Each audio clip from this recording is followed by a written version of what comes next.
Hey there guys, welcome to Coffee Grind Gossip with Crystal. Hey. All right, so as you know, I'm doing a series called Bank to Life.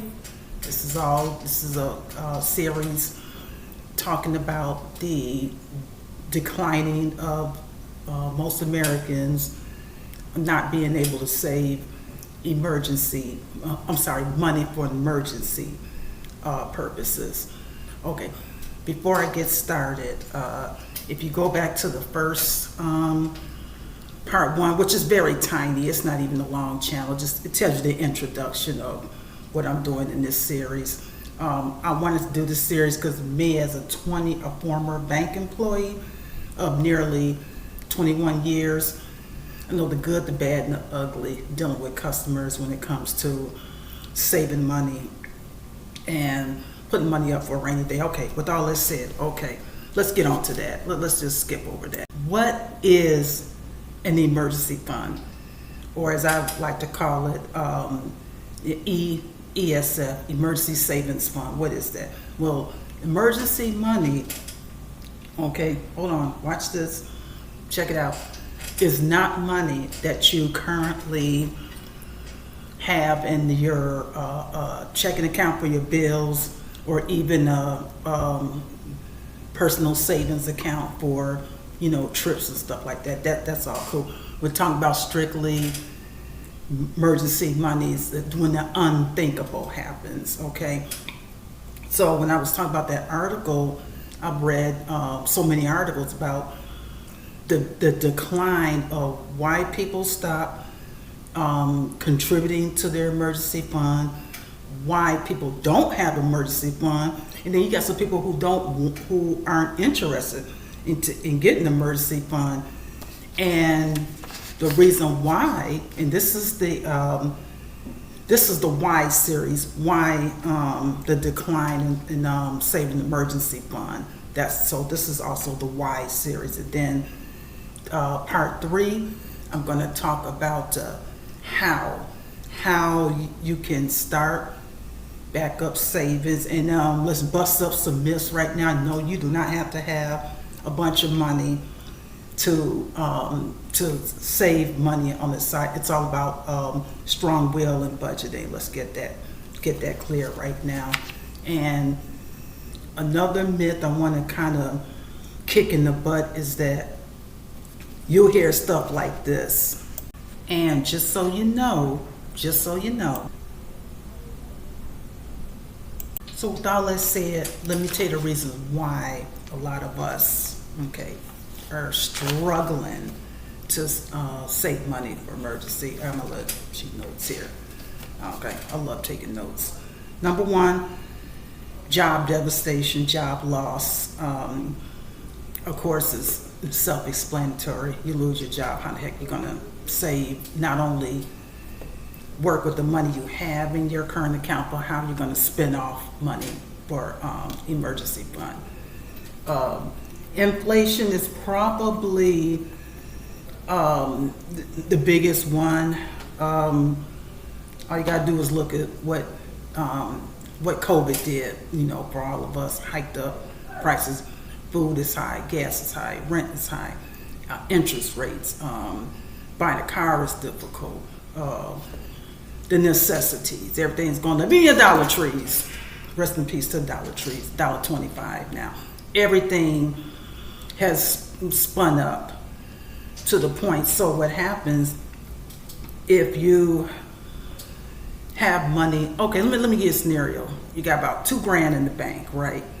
And everything is going up, inflation's up, and your rent goes up. Now you have to tear off from your emergency savings to pretty much stay afloat. That's one reason. So number 3, medical bills. You can't help that, but the medical I'm talking about is medical emergencies. You get sick where you can't work, and if people who do have emergency fund, you're going to go through that right quick. So it becomes a little disheartening and discouraging. Who don't have medical bills? Rather, you got medical insurance. Now, I got medical bills too, and I got full insurance. Okay, and I still got medical bills over $2,000. Okay, I'm just saying. Then let's look at another credit card debt. That's, it is what it is. That's one of the probably downfalls of the of America credit card debt. 50% of the people are probably owe over $5,000 in credit card debt if you let it get out of control. So, and the last one I like to talk about that's prevention. I call it foolish spending. Foolish spending. This means spending outside of your budget, outside of your league. You need that. People don't act their budget, or so I heard somebody say act your wage. No, just act your budget. Also called it keeping up with the Joneses syndrome. So what's more important, a Gucci purse or trying to keep your gas and electric on? That type of thing. It's all a mental thing. These are just the top reasons I picked out that pretty much prevents people from contributing to opening up an emergency savings, or people who just they want to but they don't have it's not that they're lazy. They would love to open an emergency fund, but here's the thing: they don't trust the banking system. Look at Silicon Valley, y'all. They don't trust going into a bank, sitting down with a banker, pulling out their information, and they just don't have they just don't have the funding. They don't know how to really sit down and rethink their finances, and that's okay. Some that just don't know. They just don't know, and the reason why some people won't open an emergency fund, they're not savers. Some people are not savers, and that's nothing new because they weren't really taught. They weren't really taught the language of money. That's where that living from paycheck to paycheck come through. You get paid, right? You pay your bills, which is cool, on time, no problem. Whatever you got left in your account, you hold on to that. You may go out and spend what you really don't need. A couple little emergencies might come up here and there. So about the time payday runs around, you have very few dollars in there. Your direct deposit's gonna kick through. So you really don't have. It's really a mindset. It is so hard. It's hard to save in this economy, and like I said, no shade to people who just can't save. You can, because it starts in the mind. It has to stay in the mind. Hang on, let me tell you a story. I was living in Kansas City, Missouri.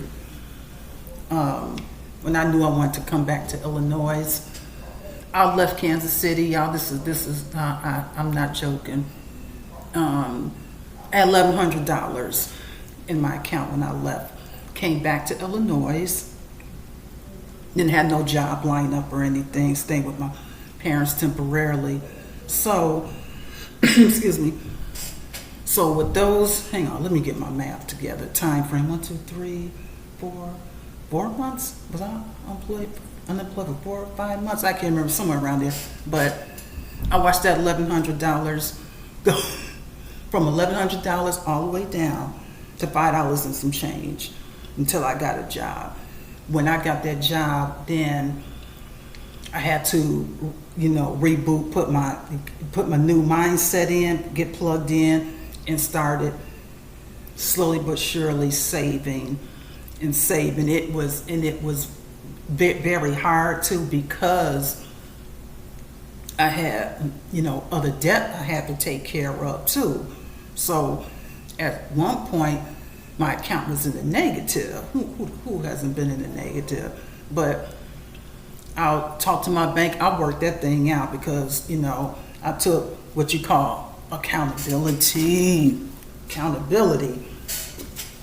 So I watched that $5.50 raised all that up. When I saved my first $1,000. So what I did, I took that first $1,000 and I split it up, put in the checking, because the checking has to, bills snowball in that account. But I said, I'm gonna open a savings. I said, I'm gonna open an emergency savings account. Like I said, which is very difficult, because some people, this is how they look at it. Well, if I open an emergency account, that means that's an extra expense for me. But see, I don't never look at it as an extra expense. I look at it as a investment, for your security. You just open up plain savings. I'll get to part 3.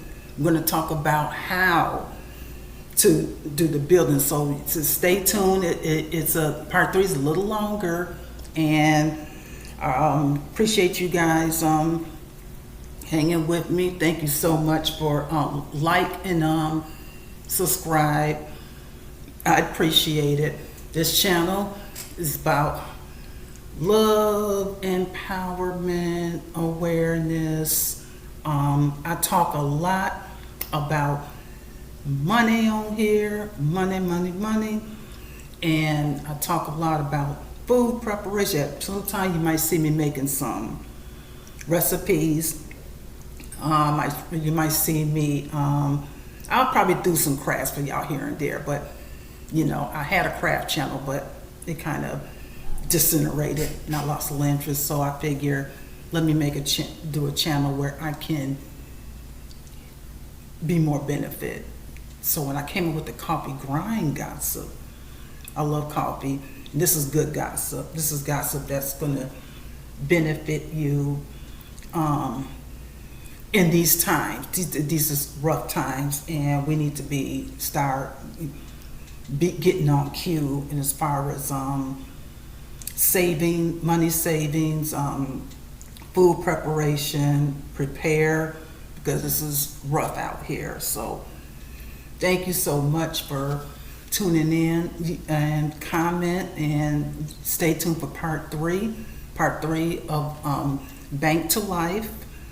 Okay, the struggle of saving and creating an emergency account. You guys, sorry, I'm so tired. I gotta get another cup of coffee.